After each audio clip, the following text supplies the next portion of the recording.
Sponsored by Advanced German Homeopathy Clinic.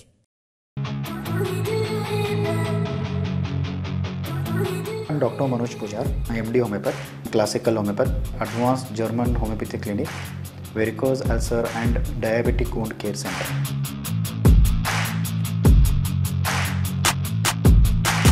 आणि माझा क्लिनिकचा address Kalashri apartment, first floor, Tilakwadi, Khanapur road, Belgaum.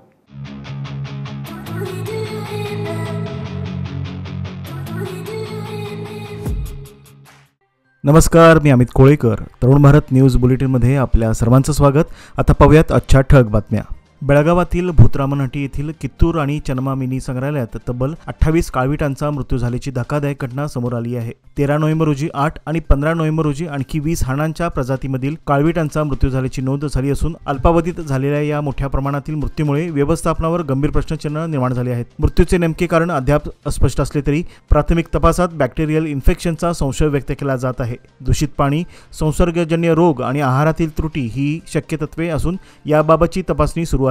या घटनेचा तपास ACF नागराज यांच्या नेतृत्वाखाली सुरू असून मैसूर येथील तज्ज्ञ प्राणीवैद्यकीय पथक आज बेळगावात दाखल होणार होते. शवविच्छेदन अहवाल, प्रयोगशाळा चाचण्यानंतरच मृत्यूचे खरे कारण स्पष्ट होणार असल्याने या अहवालांना विशेष महत्त्व प्राप्त झाले आहे. दरम्यान वनमंत्री ईश्वर खंड्रे यांनी तातडीने चौकशीचे आदेश देत समिती स्थापन केली असून जबाबदार अधिकाऱ्यावर कारवाईची मागणी वाढत आहे. बेळगावातील कित्तूर आणि चन्मा प्राणी संग्रहालयात 28 काळविटांचा मृत्यू प्रकरणामुळे मोठी खळबळ उडाली. वनमंत्री ईश्वर खंड्रे यांनी तातडीने चौकशीचे आदेश दिले असून या घटनेची माहिती जेव्हा मला मिळाली तेव्हा मला खूप दुःख झाले. या प्रकरणामागचं कारण शोधण्यासाठी वरिष्ठ अधिकाऱ्यांनी विशेष समिती स्थापन केली असून बॅक्टेरियल इन्फेक्शन कारणीभूत असल्याचा प्राथमिक संशय व्यक्त होत आहे. दरम्यान पत्रकारांनी त्यांना जबाबदार अधिकाऱ्यावर कारवाई होणार का असा सवाल केल्यानंतर ते म्हणाले की चौकशी अहवालानंतरच चित्र स्पष्ट होईल. ज्या अधिकाऱ्यांची चूक आहे त्यांच्यावर नक्कीच कारवाई केली जाईल असे त्यांनी सांगितले. आज शनिवार दिनांक 15 नोव्हेंबर रोजी दुपारी अंदाजे 1 वाजण्याच्या सुमारास बेळगावातील कॉलेज रोड परिसरात लिंगराज कॉलेज समोर एका थांबलेल्या कारने अचानक पेट घेतला. या घटनेमुळे काही काळ परिसरात गोंधळ निर्माण झाला होता. कारला आग लागल्याचे लक्षात येताच चालकाने प्रसंगावधान राखत तात्काळ वाहन रस्त्याच्या कडेला उभे केले. अग्निशमन दलाने तात्काळ घटनास्थळी दखल घेऊन काही मिनिटातच आग आटोक्यात आणली. त्यामुळे पुढील मोठा अनर्थ टळला. प्राथमिक अंदाजानुसार शॉर्ट सर्किटमुळे ही आग लागल्याची शक्यता व्यक्त करण्यात आली असून सुदैवाने या दुर्घटनेत कोणीही जखमी किंवा जीवितहानी झाली नाही. घटनेनंतर काही वेळ परिसरात वाहतूक कोंडी झाली होती, मात्र पोलिसांनी त्वरित हस्तक्षेप करत वाहतूक सुरळीत केली.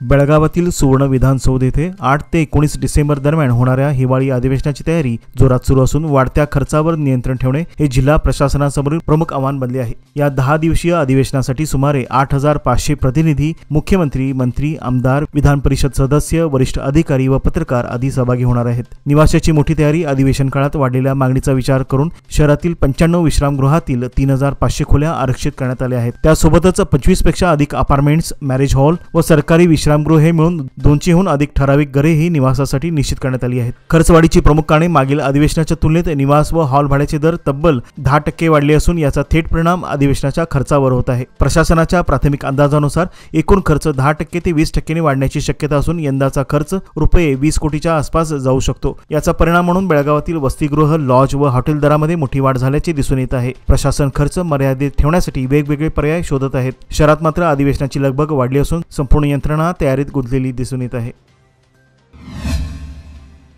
बेळगाव उद्यमाग येथील कलाश्री उद्योग समूहाचा 30वा वर्धापन दिन उद्या रविवार दिनांक 16 नोव्हेंबर रोजी सकाळी 11:30 वाजता आयोजित करण्यात आला आहे. या कार्यक्रमात 4थ्या योजनेतील मेगा लकी ड्रॉचे आयोजन करण्यात येणार असून विजेत्याला कार किंवा 2 लाख रुपये बक्षीस देण्यात येणार आहे. मुख्य बक्षिसाव्यतिरिक्त इतर 4 विजेत्यांना 30,000, 25,000, 21,000 आणि 15,000 रुपये किमतीचे खरेदी वाउचर्स दिले जातील. ग्राहक विजेता ठरला नाही तर त्यांनी कलाश्री ग्रुपचे अधिकचे 500 रुपये भरून 10,000 रुपये किमतीची आपली आवडती वस्तू खरेदी करण्याची संधी मिळणार आहे. कार्यक्रमाला उपस्थित ग्राहकांना विविध वस्तूवर आणि किराणा मालावर 5 ते 25% सूट देण्यात येत आहे. हा कार्यक्रम कर्नाटक, महाराष्ट्र आणि गोवा येथील मान्यवरांच्या हस्ते पार पडणार असून ग्राहक, सभासद, डीलर आणि नागरिकांना उपस्थित राहण्यासाठी आमंत्रित करण्यात आले आहे.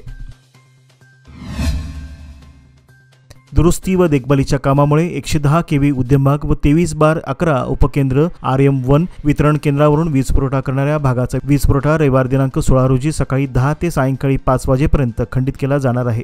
Chamber of commerce, Guruprasad colony, Dutch industrial estate, Bemco industrial area, Ashokayan industries, Arun engineering, एकीपी foundry, galaxy, GIT college, Shanti आयन, जैतनमाळ, पार्वतीनगर, भवानीनगर, उद्यमबाग, आरपीटी कॉलेज परिसर, KLE college Udyambag, auxiliary, Majgaon, Huliyar compound, Phadke compound परिसर तसेच वडगाव परिसरातील बाजार गल्ली, जुने बेळगाव, होसूर, हिंदवाडी येथील सुभाष मार्केट आणि परिसर, विद्यानगर, भाग्यनगर, येळ्ळूर रोड परिसरात सकाळी 9 ते सायंकाळी 4 वाजेपर्यंत वीज पुरवठा खंडित करण्यात येणार असल्याचे हेस्कॉमने कळविले आहे. नागरिकांनी याची नोंद घ्यावी.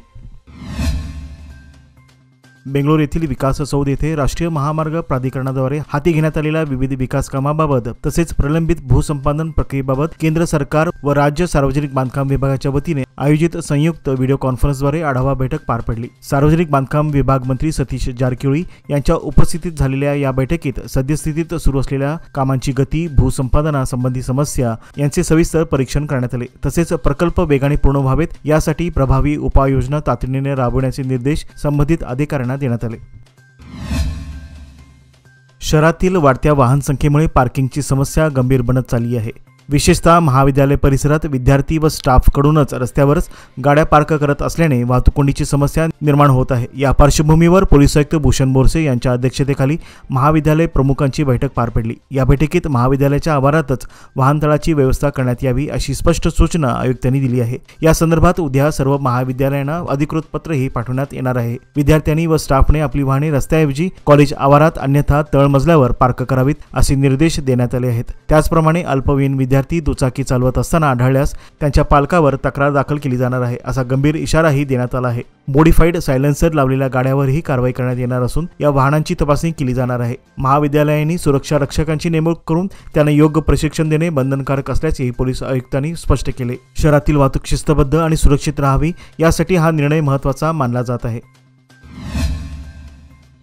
बेनकणहळ्ळी येथील जोगारी अड्ड्यावर ग्रामीण पोलिसांनी 4 दिवसापूर्वी टाकलेल्या छाप्याने आता वादाचे रूप घेतले आहे. कारवाई दरम्यान केवळ 53,600 रुपये जप्त केल्याचे पोलिसांनी जाहीर केले असले तरी प्रत्यक्षात लाखोंच्या व्यवहाराची चर्चा सध्या बेळगाववर रंगू लागली आहे. 11 नोव्हेंबर रोजी उशिरा झालेल्या या कारवाईत शाहूनगरच्या प्रफुल्ल पाटील व चवाडगलीचा संजय नाईक उर्फ के संजू हे मुख्य आरोपी असल्याचे पोलिसांनी सांगितले होते. या प्रकरणात दांडेली, गोकाक, चंदगडसह शहरातील 10 जणांना अटक करण्यात आली होती. मात्र कारवाई दरम्यान जप्त करण्यात आलेली रक्कम अत्यंत कमी दाखवली गेल्याचा आरोप नागरिकातून आणि अन्य काही सूत्रांकडून करण्यात येत आहे. काही जण तर पोलिसांनी लाखोंचा हप्ता घेऊन हजाराची नोंद केली असल्याचा गंभीर आरोप करत आहेत. या संदर्भात वरिष्ठ अधिकाऱ्यांच्याकडे तक्रारी केल्या असूनही अद्याप यावर कारवाई झाली नाही. हे अधिक संशयास्पद ठरत असल्याचे नागरिकांचे म्हणणे आहे. या प्रकरणाची स्वतंत्र चौकशी करण्यात यावी अशी मागणी आता जोर धरू लागली आहे.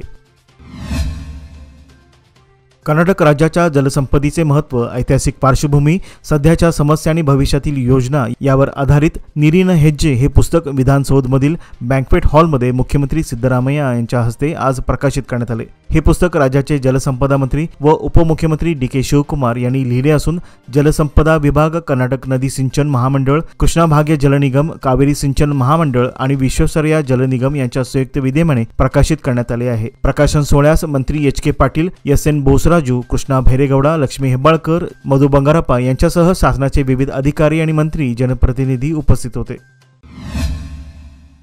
3 दशके विश्वासाची, 30 वर्षे लोकमान्याची. सादर आहे लोकमान्य आनंदोत्सव निवेश योजना. 30 महिन्यांच्या ठेवीवर 10.50% व्याज. ज्येष्ठ नागरिकांसाठी 0.5% अधिक माहितीसाठी आमच्या नजीकच्या शाखेला भेट द्या किंवा कॉल करा 180021245050. लोकमान्य, प्रत्येक पावलावर तुमच्या सोबत. फक्त सभासदांकरिता. नियम व अटी लागू.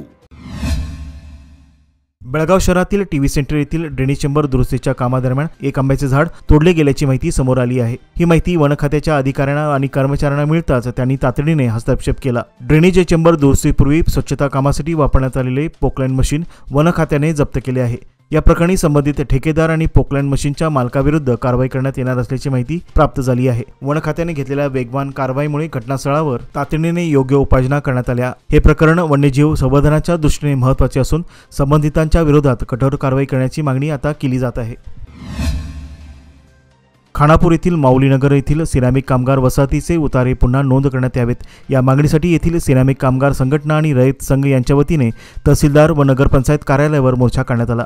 जर 7 दिवसात मागणी मान्य झाली नाही तर जिल्हाधिकारी कार्यालयावर धरणे आंदोलन छेडण्याचा इशारा संघटनेने दिला आहे. खानापूर स्टेशन रोड येथील 93A1 या गट नंबरमधून 6 एकर 20 गुंठे जागा सिरामिक कामगार वसाहतीसाठी दिली गेली होती. यामध्ये 138 भूखंड वाटप करून नगरपंचायतीने उतारे दिले होते. यानंतर अनेक कामगारांनी येथे घरेही बांधली. मात्र सध्या शाहूनगर नागरिक संघटना व माऊलीनगर सिरामिक कामगार संघटना यांच्यात न्यायालयीन वाद सुरू असून अशा स्थितीत नगरपंचायतीने याआधी दिलेले उतारे रद्द करण्याचा ठराव केला आहे. ही कृती अन्यायकारक असल्याचे कामगारांचे म्हणणे आहे. न्यायप्रविष्ट प्रकरण असतानाही नगरपंचायतीने एकतर्फी निर्णय घेणे चुकीचे असल्याचे मत संघटनांनी व्यक्त केले.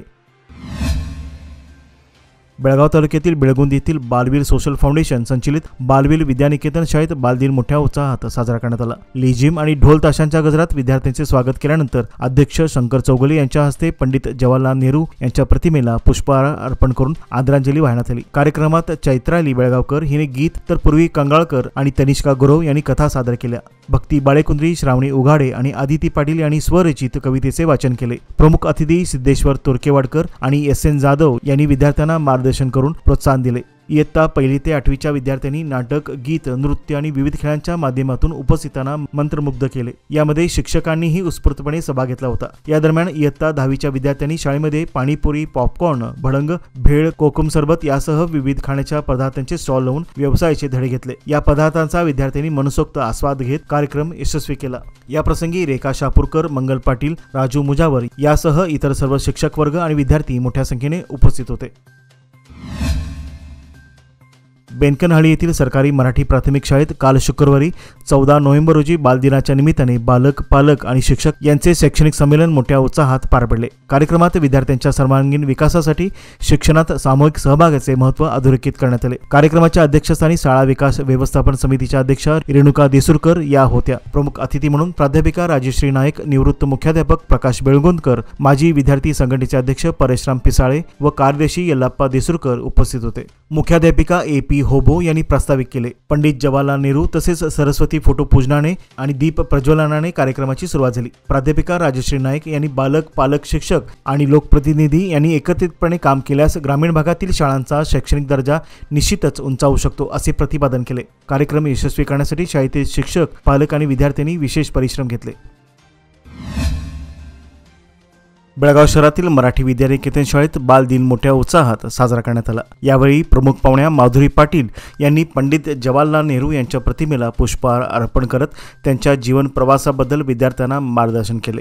त्यांनी नेहरूंच्या जीवनातील संयम, कठीण परिस्थिती हाताळण्याची क्षमता आणि धैर्य यावर प्रकाश टाकला. इयत्ता 3री क च्या विद्यार्थ्यांनी वर्ग शिक्षक धीरसिंह राजपूत, संगीत शिक्षक सहदेव कांबळे व नारायण गणाचारी यांच्या मार्गदर्शनाखाली बालगीत सादर केले. विद्यार्थ्यांनी पंडित जवाहरलाल नेहरूंची भित्तिचित्रे तयार केली होती. 10वीच्या विद्यार्थ्यांनी वर्ग शिक्षकांच्या मदतीने विविध खाऊ पदार्थांचे स्टॉल लावण्यात आले होते. त्यांना प्रतिसाद देत विद्यार्थ्यांनी मनसोक्त आस्वाद घेतला. कार्यक्रम यशस्वी करण्यासाठी शिक्षक संयोजिका नीला आपटे, माध्यमिक विभागाचे मुख्याध्यापक नारायण उडकेकर, प्राथमिक विभागाचे मुख्याध्यापक BG पाटील, सांस्कृतिक विभाग प्रमुख धीरसिंह राजपूत तसेच इतर सर्व शिक्षक आणि विद्यार्थी यांनी विशेष परिश्रम घेतले.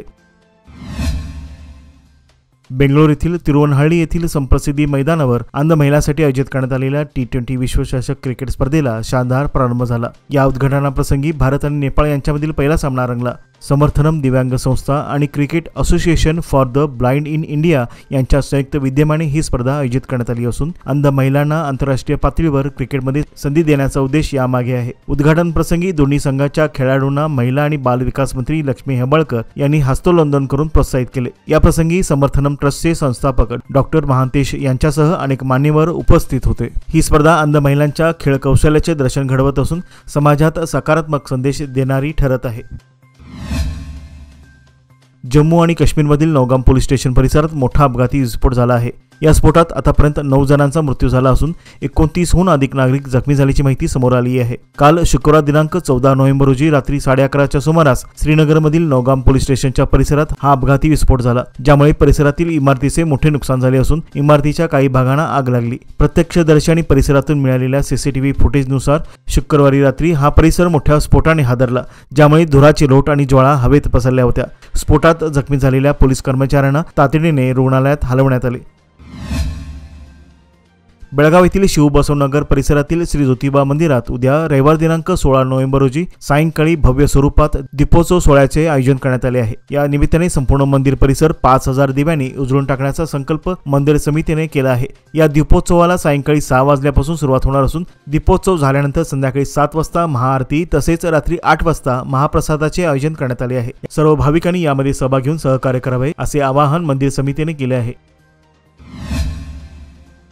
बेळगाव शहरातील सरदार मैदान परिसरात महानगरपालिकेच्या स्वच्छता कर्मचाऱ्यांनी गटार सफाई दरम्यान काढलेला गाळ आणि माती थेट रस्त्यावरील खड्ड्यात भरून जुगाड पद्धतीने रस्ता दुरुस्ती केल्याचा प्रकार उघडकीस आला आहे। ही दुरुस्ती बेकायदेशीर, तात्पुरती आणि नियमबाह्य असल्याने स्थानिक नागरिकांनी यावर तीव्र नाराजी व्यक्त केली आहे। पाऊस आल्यास हा गाळ पुन्हा वाहून जाऊन रस्त्याची अवस्था अधिकच गंभीर होईल अशी भीती नागरिकांनी व्यक्त केली आहे। रस्त्याचे योग्य पॅचवर्क आणि मानांकनानुसार दुरुस्ती तातडीने करण्यात यावी अशी मागणी नागरिकांनी महानगरपालिकेकडे केली आहे। या प्रकाराकडे दुर्लक्ष झाल्यास आंदोलन छेडण्याचा इशाराही नागरिकांनी दिला आहे। घटनेमुळे महानगरपालिकेच्या कामकाजावर पुन्हा एकदा प्रश्नचिन्ह निर्माण झाले असून परिसरातील नागरिक संताप व्यक्त करत आहेत।